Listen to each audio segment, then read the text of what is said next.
Agora estão os três aí. Governador, Rui Costa e prefeito Bruno Reis.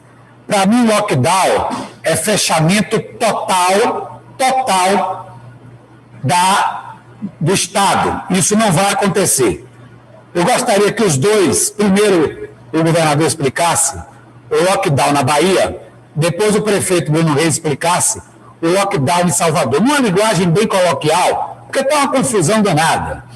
Agora mesmo entrou aqui um amigo e disse, olha, compre tudo hoje porque amanhã não vai vender nada. O outro entrou, olha, nem isso, então eu preciso dizer com palavras claras. Governador, lockdown ou toque de recolher na Bahia? Boa tarde. Boa tarde, Zé.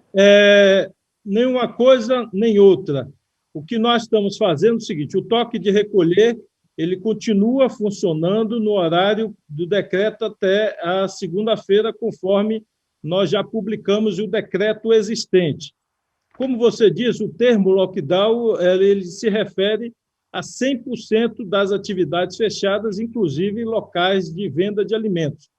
Nós até discutimos isso, da possibilidade de fechar sábado e domingo todas as atividades, inclusive locais que vendem alimentos, e optamos por não fazer. Por quê, Zé Eduardo? Exatamente por isso que você acabou de dizer. Se nós fechássemos no sábado o local de venda de alimentos, haveria uma corrida hoje e amanhã para lotar os supermercados e pontos de vendas de alimentos, e, ao invés de garantir distanciamento social, nós estaríamos fazendo aglomeração de pessoas. As filas seriam enormes nos supermercados, gente lotando mercado, porque todo mundo ia achar que falta alguma coisa para comprar para casa e nós iríamos promover grande aglomeração, o que nós não queremos nesse momento. Então, por isso, nós optamos por fechar tudo, exceto local de venda de alimentos. E também incluir no decreto a proibição de venda de bebida alcoólica durante esse final de semana. Então, desse horário de sexta-feira, 18 horas, até a segunda-feira pela manhã, está proibida a venda de bebida alcoólica, mesmo nos estabelecimentos de supermercado que tenham bebida alcoólica. Eles vão ter que passar a fita na prateleira e não vão ter que permitir no caixa passar nenhuma bebida alcoólica. Caso contrário, serão multados e, eventualmente, a Prefeitura também atuará no sentido de cassação do alvará, de multa e sanção pertinente. Então, o que funciona sábado e domingo, governador? Funcionam todas as atividades essenciais. Aquilo que não for de saúde pública e venda de alimentos não funcionará no sábado e no domingo em nenhum horário, nem de manhã, nem de tarde, nem de noite. Com isso, nós queremos garantir que não haverá aglomeração em transporte público, não haverá aglomeração nos bairros, nas comunidades, e não será permitido também nenhuma atividade coletiva, seja ela esportiva, festiva, de reunião, nenhuma atividade que gere aglomeração de pessoas em nenhuma comunidade, nem de classe média, nem popular. A diferença para o lockdown é porque no lockdown, de fato, até a venda de alimentos é suspensa e a pessoa fica proibida de sair a X metros da sua casa. Então, isso não será feito, mas será suspensa toda e qualquer atividade que não esteja relacionado à atividade essencial em qualquer horário, sábado e domingo. E, portanto, nós ganhamos aí 2 dias para ver se nós colhemos frutos até domingo. Se até domingo, Zé, eu sei que a pergunta seguinte sua será: governador, se os números continuarem piorando até domingo, se continuarem piorando, aí nós poderemos estender esse fechamento total e eventualmente, já que terão 2 dias aí para 3 dias para abastecimento, segunda, sábado e domingo, que as pessoas podem abastecer suas residências. Se piorar a situação até domingo, aí sim podemos fechar tudo na segunda, terça, quarta, depende do quadro de demanda nas UPAs e de demanda nos hospitais. Eu quero alertar as pessoas, porque tem gente que passa mensagem assim, Zé: governador, abre mais 50 leitos, abre mais 100 leitos que resolve o problema. Hoje eu tenho conversado com os prefeitos e também conversado com os secretários de saúde, eu gosto de ouvir muito quem está na ponta, quem está segurando, como se diz o ditado, todo pelo chifre. E ao conversar, por exemplo, hoje de manhã, numa reunião com o secretário Léo, da Saúde de Salvador, ele me dizia até em um tom emocional, dizia, governador, nós não estamos conseguindo garantir atendimento para todo mundo que chega nas UPAs, removendo para os hospitais. Ontem ele me pediu, numa ligação pessoal, que arrumasse pelo menos 5 ou 10 vagas ontem de noite, para poder passar a madrugada e não ter que rejeitar ninguém já essa noite. Então, o ritmo de crescimento, gente, não tem jeito. Ele abriu hoje pela manhã, se Bruno tiver o dado aí, Bruno, era bom você dar, abriu X leitos em unidade intermediária, em poucas horas esses leitos foram ocupados. Então, você vai abrir 50, vai imediatamente ocupar 50, se abrir 200, vai ocupar imediatamente 200. É preciso conter a contaminação, senão é impossível, não tem o ritmo de leito, nós não conseguiremos abrir na proporção do que os contaminados aparecem. Por quê, Zé Eduardo? Porque no mundo inteiro existe um percentual de pessoas que vão procurar serviço de emergência que tem a doença. Esse percentual é universal, é no mundo inteiro. Então, não tem o que correr. Quanto maior o tamanho de gente doente, a quantidade, maior será o número de pessoas procurando emergência. E é impossível acompanhar o ritmo da doença. É impossível. A Alemanha não conseguiu, a Inglaterra não conseguiu. Eu estou falando para sensibilizar as pessoas de países ricos. A Alemanha e a Inglaterra estão aí, é o 4º ou 5º país mais rico do mundo. Então, não se trata de recursos estruturais ou financeiros. A Alemanha é o país do mundo que tem mais leitos de UTIs, proporcional à população. Que eu vejo algumas pessoas desinformadas ou que seguem a linha aí do governo federal de divulgar fake news, colocando em dúvida a oferta ou esforço dos municípios ou dos estados. E eu gosto de citar o caso da Alemanha. A Alemanha é o país do mundo que tem o maior número de leitos de UTI proporcional à população. E eles tiveram que decretar por várias semanas lockdown. Por quê? Porque a fórmula dessa doença é clara, ela cresce em um rápido gráfico exponencial. E a capacidade de ampliação dos leitos é finita, mesmo em países muito ricos como a Alemanha, como a Inglaterra. Então, é só para chamar a atenção da população que não tem outro remédio. Infelizmente, o único remédio que poderia estar evitando isso é da vacina. Eu digo com tristeza, o governo federal perdeu o bonde da história. Hoje, pela manhã, Zé, eu tive uma reunião com a Pfizer, que, só relembrando, eu falo isso todo dia, a Pfizer ofereceu em setembro do ano passado 70 milhões de doses ao governo brasileiro. E até o dia de hoje é dia 25, não é isso? 25 de fevereiro. O governo federal não fechou a negociação ainda com a Pfizer. Já podia ter, de setembro para cá, ter recebido aí pelo menos 30, 40 milhões de doses da Pfizer, e até hoje o governo federal não fechou acordo. Na reunião hoje de manhã, Zé Eduardo, com a Pfizer, eu já coloquei a Procuradoria-Geral do Estado para negociar os termos do contrato com a assessoria jurídica do laboratório. Agora eles me disseram, governador, nós temos até o dia 19 de março, é o prazo que o laboratório Pfizer no mundo inteiro, a direção internacional da Pfizer, deu ao governo brasileiro para fechar ou não fechar a negociação da compra. E, portanto, como a definição internacional da Pfizer é vender prioritariamente aos governos nacionais, nós vamos esperar até o dia 29. Se o governo federal até lá não fechar a negociação, aí nós sentamos com o Estado da Bahia e fechamos a venda direta. Amanhã pela manhã, Zé, eu tenho uma reunião com o Fundo Soberano Russo, que é o responsável pela vacina Sputnik, e nós vamos tentar retomar aquele volume que nós tínhamos. Digo isso com tristeza, Zé Eduardo, porque eu dei entrevista para você em janeiro, e nós chegamos a abrir mão, a Bahia disse, eu abro mão para o governo federal, mas feche o contrato imediatamente com a Sputnik, compre as vacinas, Anvisa aprova logo as vacinas. Infelizmente, nem comprou, nem até hoje aprovou.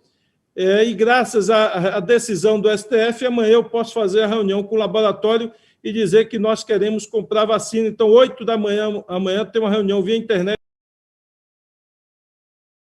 Amanhã cedo já falei com a embaixada chinesa, tentando adquirir, além da Coronavac, nós temos a Sinopharm, que é um outro laboratório chinês, que já está aprovado também em caráter definitivo a vacina, e nós já tínhamos mandado um e-mail para o laboratório, eu reiterei na embaixada o pedido para que eles nos ajudem a ver se o laboratório nos fornece uma quantidade de vacina, e hoje, em contato com a embaixada chinesa, ele já me informou, governador, tem uma boa notícia, temos já a terceira vacina chinesa aprovada, e eu vou também fazer o contato com esse laboratório e passar o seu contato para ver se vocês conseguem dessa nova vacina. Então, na China já tem 3 vacinas chinesas aprovadas e nós também estamos tentando contato hoje com a vacina indiana para tentar buscar um contato. Enfim, nós estamos tentando correr atrás, porque só a vacina nos grupos mais idosos poderá conter essa avalanche de demanda de leitos de UTI, de leitos de emergência na Bahia. Boa tarde a todos e a todas da imprensa, a população.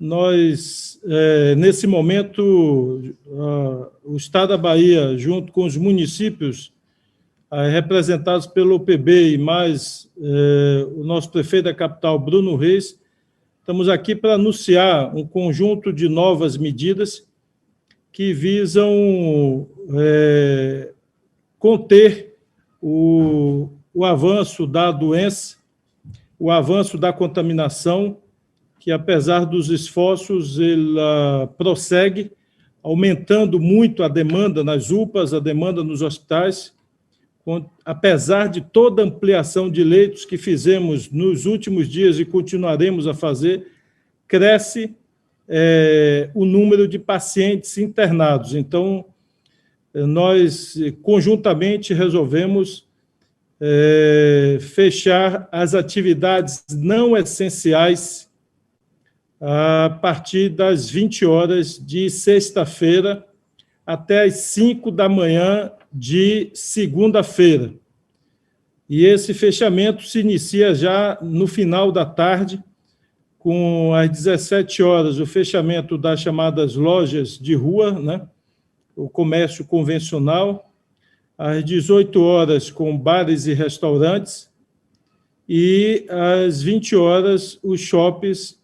E essa diferença de horário eu já esclareço que é no sentido de escalonar o uso do transporte, para que não haja a coincidência no deslocamento para a casa de todo mundo no mesmo horário. Por isso, resolvemos fracionar 17 horas o comércio de rua, 18 horas bares e restaurantes e 20 horas shoppings. Com isso, nós dilatamos um pouco o prazo do primeiro fechamento até o último fechamento e, com isso, ganhamos mais distribuição dos passageiros no transporte. Então, ficam suspensas todas as atividades não essenciais entre a noite de sexta-feira e a manhã de segunda-feira. Aí entende-se como atividade essencial toda e qualquer atividade que não esteja relacionado à saúde pública e não esteja relacionado à alimentação das pessoas. Todas as outras atividades estarão inclusas nesse fechamento. Durante o dia de sábado, com todos os horários, e durante o dia de domingo, todos os horários. Com isso, nós queremos tentar ganhar 2 dias de fechamento completo e restrição completa. Isso também valerá para outras aglomerações que têm a ver com, mesmo em comunidades, aquelas aglomerações que as pessoas fazem, ou eventuais encontros de qualquer natureza, não serão permitidos, que o grande objetivo que nós queremos alcançar é o distanciamento social. Eu apresento aqui, inicialmente, em linhas gerais, tem todo um detalhamento de horário, de setores, de segmentos que nós vamos esclarecer no decreto e agora à tarde passar o comunicado também para a imprensa para que vocês possam divulgar o mais amplamente possível. Então, durante a semana seguirá a princípio, essa restrição existente hoje, e daqui até domingo isso poderá ser alterado para a semana, dependendo do comportamento e dos números que nós alcancemos até domingo. Então, em linhas gerais, é isso, a grande medida nova é o fechamento, portanto, de sexta-noite até segunda pela manhã, de toda e qualquer atividade não essencial à vida humana. Eu quero detalhar essas medidas agora no decreto, mas, em resumo, eu diria, não será permitido o funcionamento em nenhum horário de bar nem restaurante, exceto por delivery, que nós estamos esticando esse horário de delivery até às 24 horas, e o dono do restaurante ou de quem produz o alimento é obrigado depois a levar num serviço próprio a pessoa que trabalha para casa, ou seja, não haverá transporte público fora do horário do toque de recolher. Durante o dia, o conceito não é de toque de recolher, haverá ônibus, até porque as pessoas pobres que não têm carro próprio, não pode pagar um táxi, não pode pagar um Uber, se ela precisar ir numa farmácia, se ela precisar levar o filho numa emergência, num posto de saúde, numa unidade de saúde, ela precisa pegar um ônibus para se transportar. Se ela precisar fazer uma compra no mercado, ela precisa do ônibus, muitas vezes. Então, vai haver ônibus, mas não a única atividade que será permitida é a comercialização de alimentos, e nós estamos também fazendo um decreto, constará no decreto proibição de qualquer venda de bebida alcoólica por qualquer estabelecimento dentro deste intervalo, inclusive para os supermercados. Então, não será permitida venda de bebidas alcoólicas entre a noite de sexta e a manhã de segunda-feira. Por que referente à bebida alcoólica? Porque há unanimidade entre nós que a bebida alcoólica é aquela que provoca aglomerações. Então, em bares, em esquinas, em botecos, no meio da rua, então será proibida, mesmo nos supermercados, a comercialização nestes dias de bebida alcoólica. Com isso, a gente aumenta a restrição e a circulação de pessoas. Então, funcionarão farmácia, padaria, supermercado e tudo aquilo que venda alimentos exclusivamente, e nenhuma outra atividade comercial será permitida, nem shopping, nem loja comercial de qualquer natureza será permitida, e nenhuma atividade, inclusive esportiva coletiva, será permitida. Eventualmente, atividade coletiva esportiva individual ou de caminhada, aí tudo bem, mas atividade coletiva de esporte não será permitida também nesse final de semana, para evitar aquelas imagens de torneios de futebol em comunidades com 500, 1.000, 2.000 pessoas aglomeradas em torno do campo com bebidas ali. Então, isso também não será permitido nesse final de semana. Nós precisamos dar um choque de distanciamento, Jéssica, esse é o objetivo, para que a gente alcance o distanciamento e consiga reduzir a pressão sobre o sistema de saúde. Prefeito, eu diria que as medidas elas são urgentes, necessárias para frear e diminuir a aceleração do crescimento. Os dados podem ser apresentados posteriormente pelo secretário municipal Léo Prates, pela secretária Tereza, que pode fazer um balanço do Estado. A situação é muito grave pelo ritmo de crescimento da doença. Em relação a vacinas, não há nenhum horizonte de curto prazo de crescimento por parte do governo federal de envio. Há um critério de distribuir aí proporcionalmente aos estados e municípios. Hoje, pela manhã, Casemiro, eu tive uma reunião via internet com a Pfizer, e uma reunião longa com a Procuradoria do Estado, a Secretaria de Saúde, e onde eles sinalizaram que definiram, conjuntamente com o governo federal, um prazo para o início de março. Até lá, eles vão tentar fechar a negociação, se vende ou não vende, para o governo federal. E só após essa data, eles, eventualmente, não fechando a venda com o governo federal, abririam negociação com os estados. e é evidente colocar o Estado da Bahia como prioridade, até porque aqui foi feito o estudo da fase 3 e nós demos todo o apoio.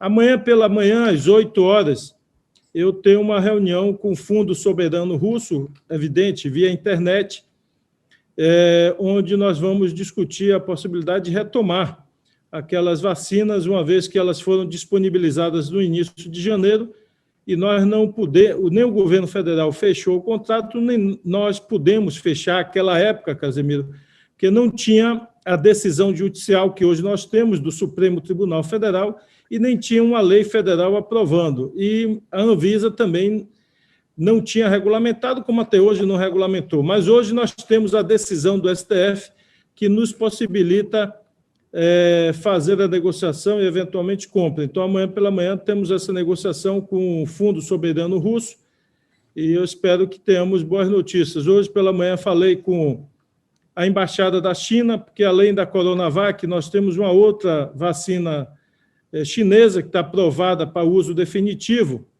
que é do laboratório Sinopharma, e que nós já mantivemos contatos. Ainda eles não têm um volume de produção. A demora que nós tivemos, Casemiro, infelizmente prejudicou muito o Brasil. Você vê a Sinopharma, falamos hoje pela manhã, ela já fez contrato com vários países, exemplo do México, e já está fornecendo ao México e a outros países. Então, agora nós vamos tentar entrar na fila. Infelizmente, essa postura do governo federal atrapalhou muito a aquisição de vacinas pelo Brasil. E hoje, falando com a embaixada, nós sabemos que, no dia de hoje, exatamente, eles já aprovaram a terceira vacina chinesa, e nós já pedimos o contato desse outro laboratório chinês para já tentar contato também para a aquisição dessas vacinas. Então, esse atraso do Brasil e essa demora da Anvisa em aprovar prejudicou muito a aquisição das vacinas, porque nós não podíamos adquirir, não podíamos aplicar, só agora com essa decisão do STF que nós vamos poder entrar agora em contato. Nós estamos ativamente aqui buscando alternativas para acelerar, porque a imunização, nesse momento, dos idosos é o que pode garantir rapidamente a não lotação dos leitos de UTI. Conseguir vacinar mais rapidamente os idosos, isso pode conter o esgotamento dos leitos, que se acelera rapidamente. Eu diria que hoje a situação é muito próxima do colapso de leitos de UTI no estado da Bahia. E eu insisto, inclusive leitos privados. E, por isso, eu complemento a informação, nós vamos dar o formato jurídico, mas nós vamos, através de um decreto estadual, estender a suspensão das cirurgias eletivas também para os hospitais privados, viu, Casemiro? Não faz sentido nenhum, num colapso assistencial desse, hospitais privados estarem programando cirurgias não emergenciais, cirurgias eletivas não emergenciais. Então, nós vamos estender essa suspensão por decreto, numa calamidade de saúde pública, aos hospitais privados, para que eles possam destinar mais leitos aos pacientes de Covid. E, com isso, nós estamos recepcionando na rede pública muitos pacientes que têm plano de saúde e não estão conseguindo vaga nos hospitais privados. Então, hoje, a gente assina o decreto também determinando a suspensão das cirurgias eletivas não urgentes, não emergenciais, para a rede privada e, com isso, induzindo que tenhamos mais leitos para a Covid também nas unidades privadas. Na verdade, como é que vai ser feita essa fiscalização, né? Esse trabalho vai continuar sendo feito pelas guardas municipais de cada uma das prefeituras, em conjunto com a Polícia Militar, e assim como também no toque de recolher, quem for descumprido pode ser conduzido para a delegacia. Como é que vai funcionar isso? E queria questionar, governador, hoje, durante a tarde, né, o senhor, hoje não, essa semana o senhor chegou a falar sobre a questão do uso de máscara, né, que pessoas poderiam ser punidas se fossem pegas sem utilizar a máscara. Isso vai ser feito? Como é que vai ser feito isso? Olha, tem lei federal, está previsto na lei federal o crime contra a saúde pública. Então, isso não é lei estadual, é lei federal. tem lei estadual tornando obrigatório o uso de máscara. O que nós, é evidente que nós não queremos lotar cadeias nem presídios, o que nós queremos fazer é que as pessoas tenham responsabilidade sobre a saúde sua, de sua família e da comunidade. Então, já foram levadas nesses dias pessoas conduzidas à delegacia. A orientação nossa é abrir inquérito policial, criminal, que depois será encaminhado ao Ministério Público e à Justiça, para que essas pessoas depois respondam por crime contra a saúde pública. Isso está previsto na lei criminal e, portanto, esta é a orientação no sentido de indiciar essas pessoas, de abrir processo para que elas respondam criminalmente. Mas, graças a Deus, até aqui, nós contamos com absoluta e total colaboração, eu diria, de 99,9% das pessoas. Os casos de descumprimento foram absolutamente residuais daquelas limitações que nós impusemos.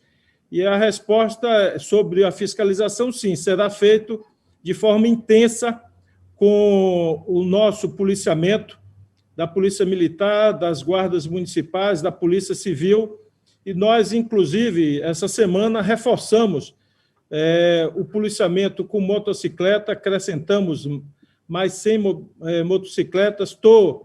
Inclusive, pedi à Secretaria de Segurança que utilize um registro de preço lá do Estado do Ceará para aquisição de motos com a cilindrada, inclusive, maior. Nós vamos reforçar o pelotão Garra da Polícia Militar, que no interior, às vezes, tem outro nome, Conquista tem um nome, Feira outro nome, mas esse pelotão de policiamento, que aqui na capital tem o nome de Garra, ele será reforçado.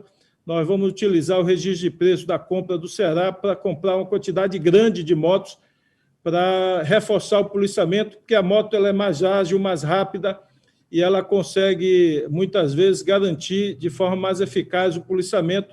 Então, essa semana já acrescentamos novas motocicletas e nos próximos dias nós vamos fazer uma aquisição grande, vamos utilizar o máximo que o Ceará nos permita do registro de preço. Então, 200, 300 motos serão adquiridas para reforçar o policiamento, não só na capital, mas no interior também. Então, seremos rígidos nesse controle. Eu reitero aqui o pedido de ajuda à população. É importante que vocês todos tomem consciência. Hoje, muitas pessoas estão nos leitos hospitalares, como o prefeito falou. É o pior momento da pandemia. Quero deixar isso claro para as pessoas, porque é o volume gigantesco de pessoas que, nesse momento, procuram leitos hospitalares em todo o Estado.